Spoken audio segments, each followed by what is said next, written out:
आशुतोष जी, इनकी माँ को मतलब इस दुनिया में नहीं रहने दिया गया। आप आए हैं, सबसे बात किए हैं, क्या लगता है पुलिस प्रशासन की विफलता है या फिर ये चुनावी रंजिश है, जातीय रंजिश है, क्या लगता है? क्या ये जंगल राज दिख रहा है यहाँ पर? ये तो स्पष्ट हो चुका है ना, ये मामला तो चुनावी रंजिश को लेकर ही हुआ है। अभी हम लोगों ने कोई भी मीडिया में स्टेटमेंट देने से पहले या सोशल मीडिया या कहीं भी सार्वजनिक स्थल पर कोई बयान देने से पहले हमने पहले परिजनों से या जो घटना स्थल पर जो चश्मदीद थे हमने पहले उनसे जानने का प्रयास किया कि आखिर वजह क्या रही। तो वजह तो यही सामने निकल कर आई है कि यहाँ से जो माले के प्रत्याशी थे उनके पक्ष में कुछ लोग मतदान करवाना चाह रहे थे जबरन, जो इसी गांव के हैं और एक विशेष समुदाय जिसका प्रभाव पूरे बिहार में आजकल आप लोग देख रहे होंगे। कहीं प्रशासन की गाड़ी पर चढ़कर नाचते हुए, कहीं स्टेज से ललकारते हुए, कहीं सड़कों पर सैकड़ों की संख्या में जाति विशेष को गाली देते हुए, कहीं प्रत्याशी को टेकारी जैसे क्षेत्र में दौड़ा दौड़ा कर मारते हुए। ये एक ही समुदाय और एक ही पार्टी के समर्थक लोग हैं जो इस प्रकार का हरकत पूरे बिहार में कर रहे हैं और इससे केवल एक वर्ग प्रभावित नहीं है। आज आप अति पिछड़ों के गांव में चले जाइए, टोला में चले जाइए, आप दलितों के टोला में चले जाइए और उनसे एक बार जाकर कहिए कि राजद की सरकार आने वाली है, उसके बाद देखिए उनका क्या रिएक्शन होता है। उनको लगता है कि अब तो हमारा जीना हराम हो जाएगा। ये वही लोग हैं जो 90 के दशक में लाठी डंडे और गोली के दम पर बूथ लूटते थे और जबरन अपने प्रत्याशी को वोट देकर सरकार बनाते थे। इस बार भी यही देखने को मिला कि इनकी मर्जी के हिसाब से लोगों ने वोट नहीं दिया। तो ये जो हमारे सामने खड़े हैं अंकल जी, इनके दो लड़के हैं, दो लड़के, एक बड़े वाले का नाम रोहित राय और दूसरे वाले का नाम रितेश राय जी। तो रितेश राय की हत्या करना चाहते थे वो लोग, क्योंकि रितेश राय उनके हिसाब से वोट नहीं दिए। वो चाहते थे कि वो माले को वोट दें और ये भाजपा को वोट देकर आ गए। उनके हिसाब से वोट नहीं दी, इसलिए ये छोटे बच्चे को हॉस्पिटल में लेकर गए थे इनकी माँ के साथ में, रितेश राय अपनी भाभी के साथ, और उन पर गोली चलाई गई, निशाना चुका और निशाना इस छोटे मासूम की माँ को लगा, जो कि इधर से दाहिने गाल से लेकर लगकर और पीछे की साइड में निकला। मौके पर ही उनकी मौत हो गई। इस मासूम के ऊपर से, 9 महीने के इस मासूम के ऊपर से इनकी माँ का साया उठ गया। आज पहले भी कई इस प्रकार की घटनाएं लालू राज में हुई, लेकिन उस समय मोबाइल नहीं था, इंटरनेट नहीं था, तो लोग सुनते थे कि हमारे सामने जब हम बच्चा थे तो हमारे माँ को, हमारे पिताजी को घर से खींचकर मार दिया गया था, लालू यादव ने मरवा दिया था, नक्सलियों से मरवा दिया था, कटवा दिया था। केवल एक जाति की बात नहीं है, यादवों को भी मरवाया मियाँपुर में, दलेलचक बघोरा में राजपूतों को मरवाया, बारा सेनारी, चौरम, अहिरा, रामपुर जैसे गांव में भूमियारों को मरवाया, बाथे जैसे गांव में दलितों को मरवाया, अलग अलग बथानी टोला में पिछड़ों को मरवाया। तो अपने सत्ता के लिए उन्होंने पहले भी मरवाया, लेकिन पहले क्या लोगों के पास वो तस्वीरें नहीं थी। आज जब हमने तस्वीर देखी सोशल मीडिया पर, इस बच्चे के शरीर पर यहाँ इसके माँ के खून का धब्बा लगा हुआ था इस बच्चे के शर्ट पर, और वो पूरा देश देखा वो तस्वीर, और पूरे देश के लोगों ने, कम से कम दर्जनों लोगों ने तो हमें कॉल करके रोते हुए कहा कि ये तस्वीर बेहद ही पीड़ादायक है, ये सहने लायक नहीं है। और वो तस्वीर रह जाएगा, वो गूगल पे रह जाएगा। जब ये बच्चा बड़ा होगा तो इसको याद दिलाई जाएगी कि तुम्हारी माँ की मौत तुम्हारे सामने हुई थी जब तुम बच्चे थे, जब तुम 9 महीने के थे। ये पिता हैं जिनकी बहू इनसे छीन ली गई, उस बच्चे की माँ छीन ली गई, और ये तो संयोग कहिए कि उस बच्चे की माँ गई है, नहीं तो इनका छोटा बेटा जा सकता था। और अभी भी डर है, क्योंकि हत्या करने की कोशिश तो इनके छोटे बेटे की थी, रितेश राय की, लेकिन वो जब गोली लगी, इनकी माँ गिरी, वो अपनी जान बचाकर जब भागे, तो अब वो चश्मदीद गवाह हैं, अब वो इन्फॉर्मेंट हैं, अब उन्होंने FIR दर्ज कराया है। तो सबसे ज्यादा खतरा अभी किसी पर है तो रितेश पर है। तो पहली बात तो कि आप मीडिया बंधुओं के माध्यम से हम प्रशासन से अपील करेंगे कि सबसे पहले इनके परिवार को सुरक्षा दी जाए, सबसे पहले। बाकी कार्रवाई बात की बात है, उसको फांसी होने में, उसको आजीवन कारावास होने में, उसको चौराहे पर लटकाने में जो प्रोसेस है वो होगा, वो न्यायिक प्रक्रिया है वो होगी, लेकिन फिलहाल सबसे पहला काम होना चाहिए इनके परिवार की सुरक्षा। इस घर में और दूसरा लाश न गिरे। और ये कोई पहली घटना नहीं है, जैसा कि लोगों ने बताया कि वोटिंग के एक दिन बाद ही इनके समाज विशेष के लोगों, भूमिहार विशेष समाज विशेष के लोगों की गाड़ियां लगी थी, ट्रैक्टर भी लगे थे, बहुत सारी 4 पहिया गाड़ी लगी थी। केवल इसलिए उनको तोड़ फोड़ दिया गया, तहस नहस कर दिया गया, क्योंकि इन लोगों ने उनके हिसाब से वोट नहीं दिया। और ये आए दिन, चूंकि वो रास्ते पर है, मोहड़े पर है, हमारे बाप दादों ने ही जमीन देकर उनको बसाया भी है, और अब वो हमारा ही रास्ता रोकते हैं। अब वो कहते हैं कि इधर से तुमको निकलने नहीं देंगे। तो क्या जो वो तरीका वो अपनाते हैं वही तरीका इधर से भी अपनाई जाए?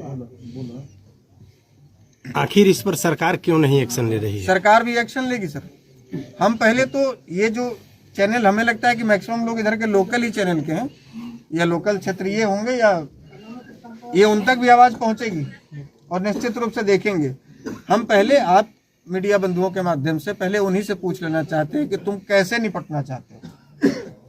तुम जैसे भी निपटना चाहते हो, हम तुमसे निपटने के लिए तैयार हैं और सक्षम हैं।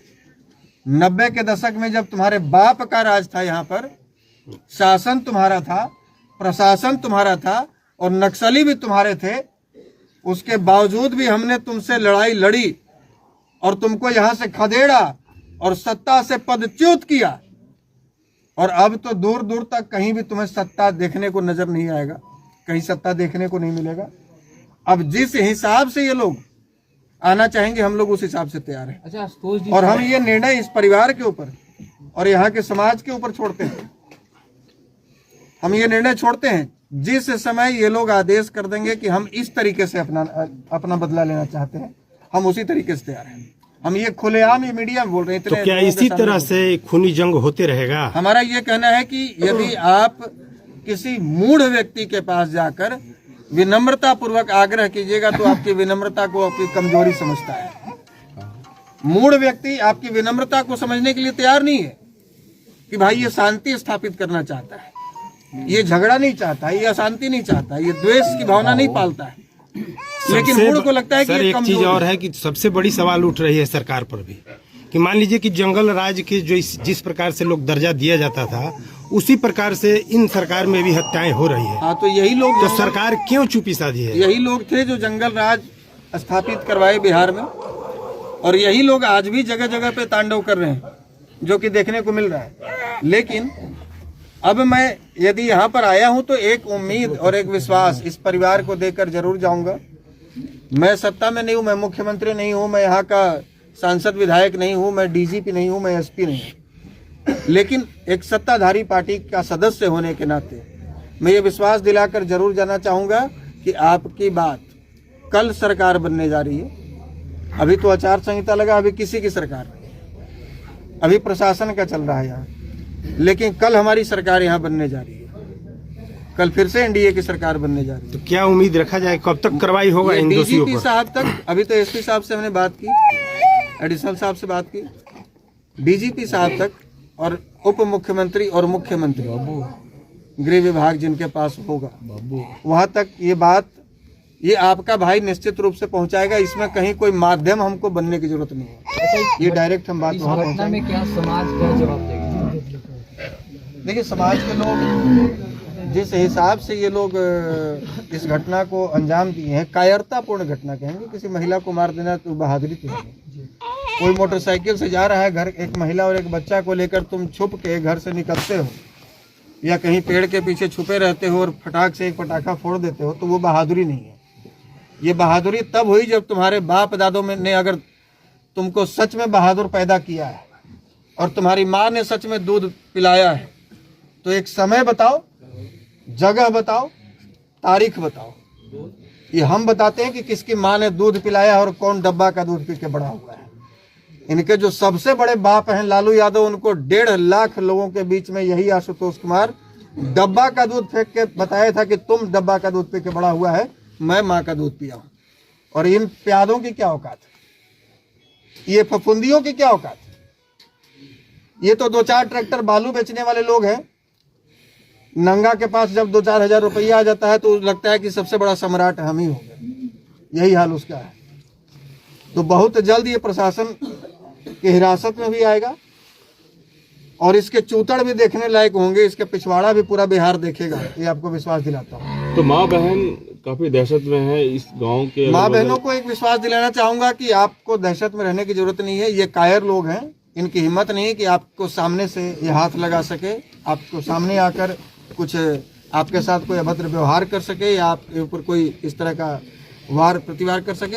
हाँ, कायर तो बड़े बड़े बहादुरों को भी पीछे से मारे हैं, बड़े बड़े बहादुरों को भी पीठ में खंजर भोंकते हमने देखा है और कायर लोग करते हैं, यही वो कायर लोग हैं। बाकी इनकी इतनी औकात नहीं कि हमारी माँ बहनों को कुछ छेड़ दे या हाथ लगा दे। हाथ लगाएंगे तो हाथ इनके जिस्म से अलग हो जाएगा। 9 महीने के मासूम ये बच्चे हैं। जी, क्या आपका जो ये बयान अभी आप मीडिया पे दे रहे हैं, लोग देखेंगे, प्रशासन फिर कहेंगे कि आप उकसा रहे हैं गाँव में जाकर। प्रशासन भाई, मेरे घर का परिवार मार दिया गया, हम इतना भी नहीं कह सकते क्या इसके हकदार नहीं है क्या? कौन प्रशासन कहने वाला है? कौन है प्रशासन कहने वाला? कहाँ था प्रशासन जब हत्या हुई? कहाँ था प्रशासन जब इतनी गाड़ियों को फूंक दिया गया? कोई प्रशासन नहीं बोलने जाएगा। प्रशासन के जो लोग बोलने जाएंगे, उनकी बहन बेटी को मार दिया जाए, क्या करेगा वो? चूड़ी पहन के घर में बैठेगा? चूड़ी पहन के घर में बैठने वाला ये होशियार और बुद्धिजीवी नहीं कहता है, वो कायर कहलाता है। राष्ट्रकवि दिनकर जी ने कहा है, अधिकार खोकर बैठ जाना यह महादुष्कर्म है, न्यायार्थ अपने बंधु को भी दंड देना धर्म है। तो बंधु को भी जब न्याय के लिए दंड देना धर्म है, तो इन पापियों को तो दंड देना ये तो महाधर्म होगा। इसलिए इनको दंडित किया जाएगा। प्रशासन अपने हिसाब से कार्रवाई करे, हम अपने हिसाब से करें। 48 घंटा हो चुके, अभी तक अपराधी गिरफ्तार नहीं हुआ। अभी बात की हमने, सुशासन की सरकार बोली जाती है। अभी हमने बात की और स्पीकर ऑन करके बात की, ऐसा भी नहीं कि कोई छुपा कर बात की, और आप लोगों ने शायद उसको रिकॉर्ड भी किया और हमने कहा कि आपकी बातें ऑन कैमरा रिकॉर्ड हो रही है। प्रशासन ने ये विश्वास दिलाया है कि 1 से 2 दिनों में हम लोग अपराधी तक पहुंच जाएंगे और बहुत जल्द उनकी गिरफ्तारी होगी। क्या इस घटना से लगता है आपको कि भूमिहार समाज इस गांव में निशाने पे है? इस गांव में नहीं, ये जो लड़ने वाला कौम होता है ना, वो हमेशा से निशाने पर होता है वैसे लोगों के निशाने पर जिनको लगता है कि संख्या के दम पर हम अपनी शासन और सत्ता कायम करेंगे। उनको लगता है कि वो सोचते हैं कि मुट्ठी भर लोग हमारा क्या बिगाड़ लेंगे, लेकिन जब सामने से टकराते हैं तो उनकी औकात उनको पता लग जाती है। जब सत्ता हमारे खिलाफ, नक्सली हमारे खिलाफ, शासन हमारे खिलाफ, प्रशासन हमारे खिलाफ, और बावजूद इसके जब हमने इनकी कमर तोड़ दी, तो अब तो बहुत कुछ हम लोगों के पास है। 90 के दशक में भी भूमिहार के साथ इस तरीके से होता था, उस समय भी भूमिहार का कत्लेआम होता था, आज भी वही हाल है। तो आखिर भूमिहार के साथ लोगों की समस्या क्या है? जब युद्ध होता है तो वीरों का ही खून बहता है, कायर तो घर में छुपे रहते हैं।